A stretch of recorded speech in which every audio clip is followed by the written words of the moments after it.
All right. I was watching this, just killing some time, and I thought it was interesting because Piers Morgan is the guy over here on this side. He's more of a left-leaning, and they've been sitting having a very cordial conversation, and they got to this point, and I was like, oh, this is really interesting, and Piers Morgan is making a lot of sense, except for one tiny thing. So let's go over That's this. the right. But the truth is that in personal habits, people make lots of Mm. mistakes, make lots of bad decisions. Where do you draw the line around where is the government's role in bettering people's lives? Because Well, I think this is a fundamental distinction between liberal and conservative. take cigarette smoking, right? Most smokers knew it was bad for them, right? They know it's bad, cigarette smoking, but they want the right to smoke, right? It's not a constitutional right, but they want to have the right to smoke. It's my life. Fine, okay, it's your life. But actually, what has happened in countries like Britain and America in the last 20 years is you don't now go into a bar and be full of smoke if you don't want it to be. That to me seemed to be sensible government. I You know, agree. yes, you are impinging on the right of a civilian to lead the life they want to lead, which is to walk into a bar and have a cigarette at the bar. But actually, if most people in that bar don't want to have a cigarette, why should they be subjected to unhealthy smoke from you in the way that they were being?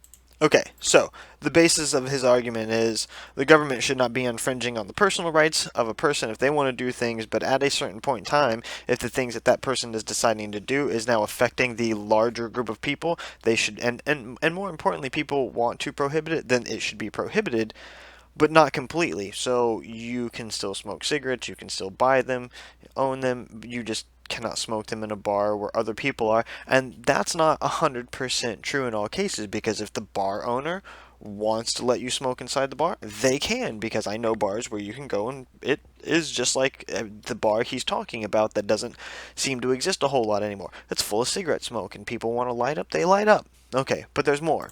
Now, is that nanny state by government to ban smoking from public places? I would think it was the right thing to do. I'm a non-smoker. I smoke the odd cigar.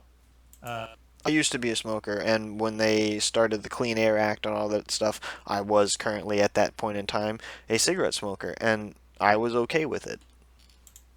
but most smokers I know actually shrug their shoulders and kind of accepted it. Yeah. And there's a kind of template there, I would argue, Mr. Shapiro, for the gun debate, which we haven't had yet. I'm sure Now we'll come here's to, where he's going to get which is really at wrong. what point does the safety and the health of a lot of people get dictated to by a group of other people? At what point do you bring them together? At what point do you try and reach a consensus whether smokers can still smoke or they can still have a gun, but actually what they can't do is go into a bar and shoot it up? And how do you stop them doing it? It's a fundamental question. Okay, fair enough. I agree with you. It is a fundamental question of how do we keep people from going buying a gun and then using that gun to go shoot. Well, to be completely honest, there isn't a way. Because the system that we have set up, if you're not a criminal, we have certain rules that allow you to buy a gun, and if you pass those rules, you can buy them. But do you know the system that we have? You cannot predict the future actions of a person, right? So if they go, they buy a gun, they meet all the criteria to be able to legally purchase a gun, and they have it. Well, that's because they haven't shown anything that gives the impression that they shouldn't be able to own a gun, right? If then at that point in time they own one legally and they take it out and they go and shoot up a place, well, they get arrested or shot by the cops or something like that, and that's what we have as a system in place. So you saying that people being able to smoke cigarettes inside is the same as someone being able to own a gun and carry it with them is not the same, and there's a few distinct factors as why. Being able to smoke a cigarette does not prevent someone else from hurting you. Owning a gun does. Me walking around with a pack of cigarettes and someone coming to rob me, that pack of cigarettes ain't gonna do fuck all. But having a gun and being able to defend myself will. Okay, and you can use that for your car, your home, for other people being attacked, on and on and on and on and on and on. So, cigarettes are a pleasure. They are and he's already admitted this, they are a total negative to your health, where guns are not. Guns are a choice depending on how the people use them. So your argument falls apart when you start looking at it like that because you're trying to conflate the two as being the same, and they're not.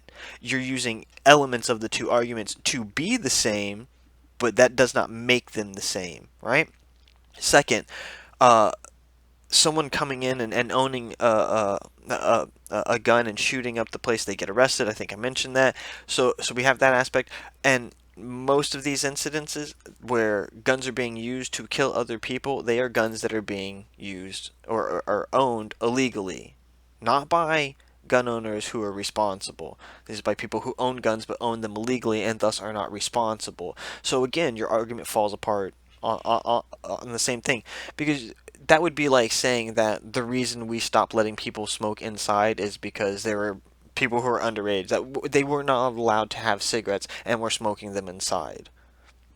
Okay, so your argument falls apart. I see how you're trying to conflate the two, and again, this is the problem with the leftist thinking. You are trying, and he's really good at it, and he probably is convinced himself of this argument, but you're trying to conflate two things and view them as the same when fundamentally they are different. So, the public health of the country. And treating guns like a public health issue would be a really smart move for America right now. It might take the politics out of it, which has become so vicious and polarizing. In Glasgow and Scotland, they had a huge problem with knife crime. A lot of knife murders, young kids, mainly white kids, stabbing each other. young But they kids, treat it like a public white health kids. debate. And they've massively reduced knife crime in Scotland, which has been great. So, Notice he doesn't say how they treated it like a public health crisis. What did they do? They ban all knives? Nobody allowed to have a knife? Well, how do you cut things? So either way, let me know what you guys think. We'll see you in the next one.